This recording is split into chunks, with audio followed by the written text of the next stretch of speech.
All right? Okay. So, Dave is a member of the Disciples of Christ, which is the denomination I grew up in. So I'm particularly interested in the movement among the disciples to address the doctrine of discovery, something I didn't think I'd ever see. And he's part of a group in Washington State on the Yakima mission. Yakima Nation. Yakima Nation.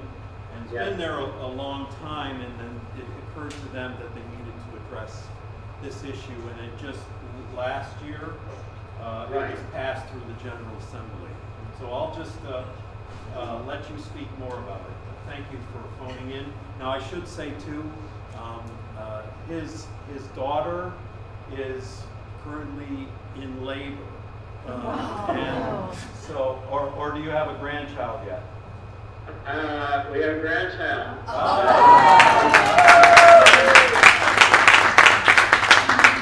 All right. Okay. So congratulations. Boy or girl? Boy or girl? Boy. All right. Well, thank you, Phil. It's good to be with you all today. As Phil said, I am the director of the Yakima Christian Mission on the Yakima Nation. The mission has been there since 1921. And I am also one of the denomination trainers in anti-racism. When I came to the mission 16 years ago, we settled in, and after a few years being on the reservation and working with my friends there, a lot of stories that had been told didn't quite come together in a way that seemed to make a lot of sense. And part of that was just recognizing that, as you know, the stories are told from those who tell the stories and who's being listened to.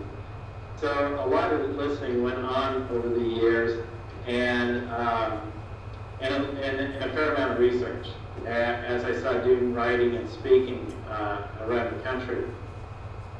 What I came to learn was that disciples, like many other folks, have done their fair share of apologies, and while all good and well, what they never did was to take a look at the core structure, recognizing that the problem that was working between indigenous and non-indigenous people was based in structure that benefited white people.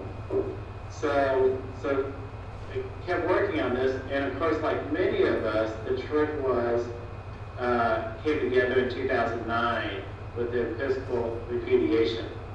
When that repudiation went through, then I started re-looking at Christian doctrine of discovery problems and what indigenous folks had written about this in past years. And that started giving us a framework to be able to talk about the disciple story with indigenous people in North America. As that came together, then the trick was to try to build an audience for it, and that would be able to hear it. As you might imagine, working from the reservation in central Washington with a denomination that is largely based in other parts of the country, finding that voice and developing that story was not easy. But in the end, by 2012, or late 2011, I was able to pull together 7 folks who were willing to work on putting together some type of resolution that would go to the General Assembly of Disciples in 2013. And so we started writing on that, and we started talking about it, putting that, and wondering what that might look like. Now, so by late 2012, I sat down and wrote a resolution, and with some help on editing it, and with a focus on 2 things. One, recognizing that disciples is a group, a denomination that has its roots in North American soil. In other words, there was no Christian church disciples of Christ prior to 1830. So it's a very particular denomination in that light. In writing that, I recognize two things. Is that because the denomination grew up on North American soil in the early 1800s, is that its polity and its theology was developed in the light of manifest destiny. And in recognizing that is also recognizing manifest destiny, as you know, is based in Christian doctrine of discovery. So when we put together the resolution, the focus was at this time not to, and this was specific, not to ask for a repudiation of the Christian doctrine of discovery, because we felt that a repudiation at this time would probably pass 100% once it hit the floor. And it would pass 100% because the folks within a denomination would not have done the work to understand what the Christian doctrine of discovery was about and its true implications within the denomination. Because a true understanding of that would mean that we believe would mean a change, would have to look at theology, and would mean that current theology within the church and within its congregations would have to take some serious thinking and rethinking, let's say. Along with that, would also be the polity in the general structure of the church, recognizing that the structure itself was put together to benefit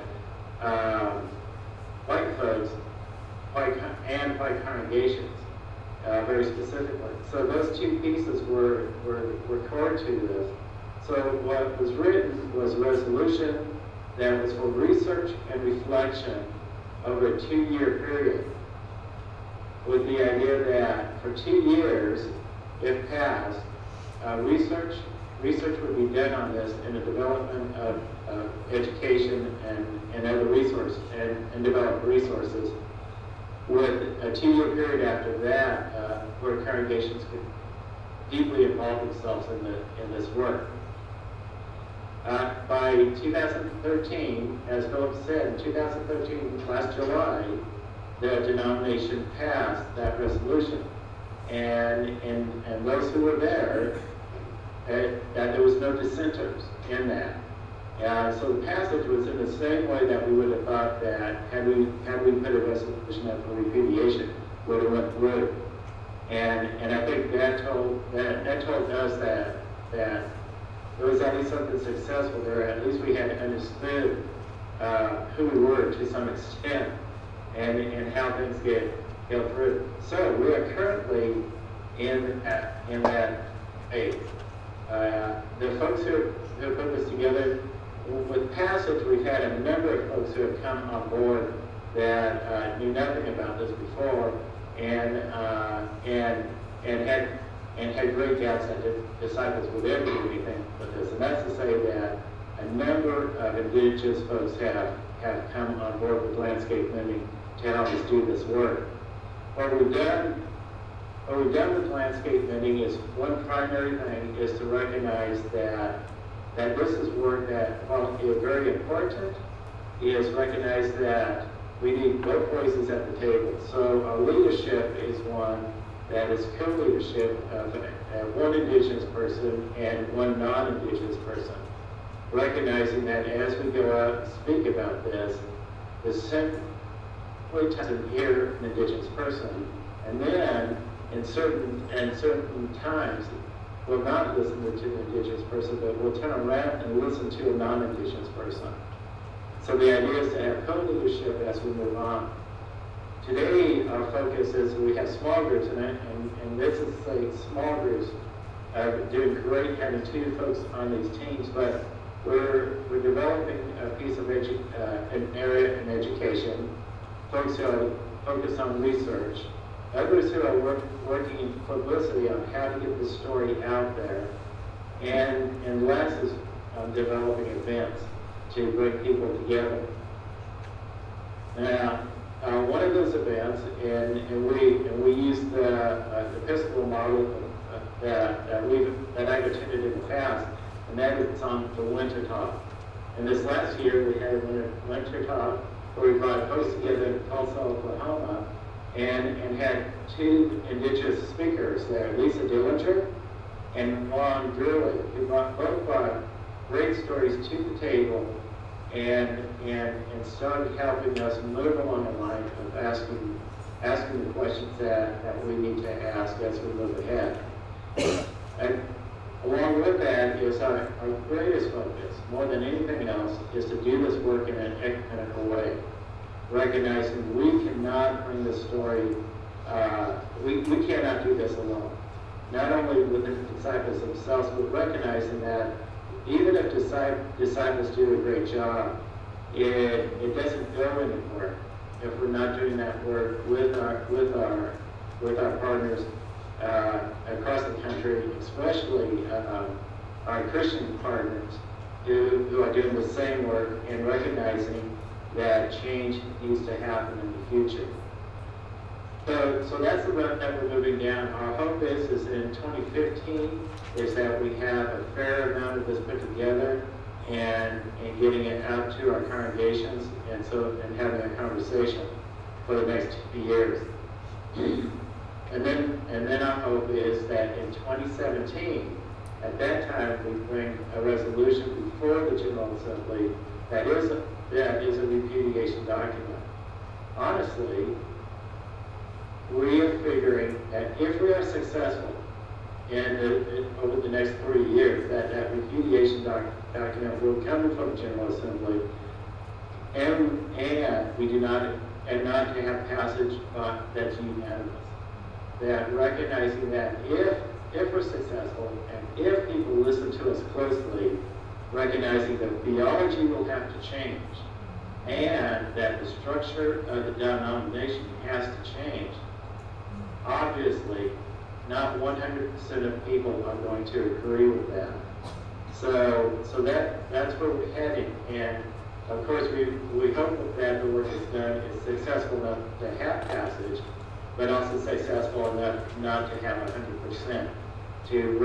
That would really do reflect the folks who we work with. That would reflect the folks within the denomination, and recognizing that this work has come into place through many generations, and that we know that this is generational work.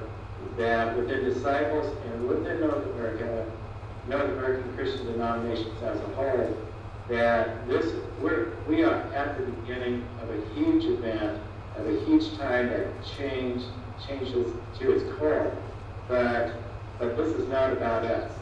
That this generation can get the story started, but with the hope that we understand that our children understand the obligation to move this work forward within the denomination and denominations, and that they're able to teach children's children the obligation of continuing this work, and that together, if we do this well, that we come to a time of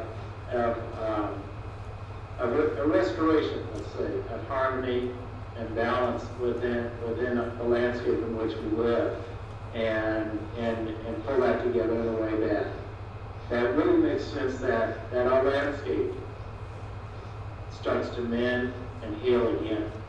So that's where we are. That's where we're going, and it's great to be a part of this conversation because we need your help to be able to do this in a way that makes a difference in the lives of our children and our children's children.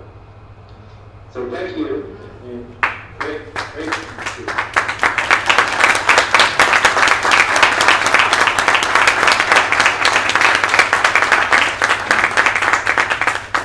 Thanks, Dave. Thank you, Philip. All right. Well, that was quite a rich assemblage of, issues and strategies and all those kind of things. And so now is time for lunch, but after lunch, you're going to talk. We're going to get together in groups, breakout sessions, and take these ideas into some kind of group work, all right? So lunch is through that way. Sorry, Dave, you can't go to lunch. But lunch is through that way. Yeah. It's probably a little early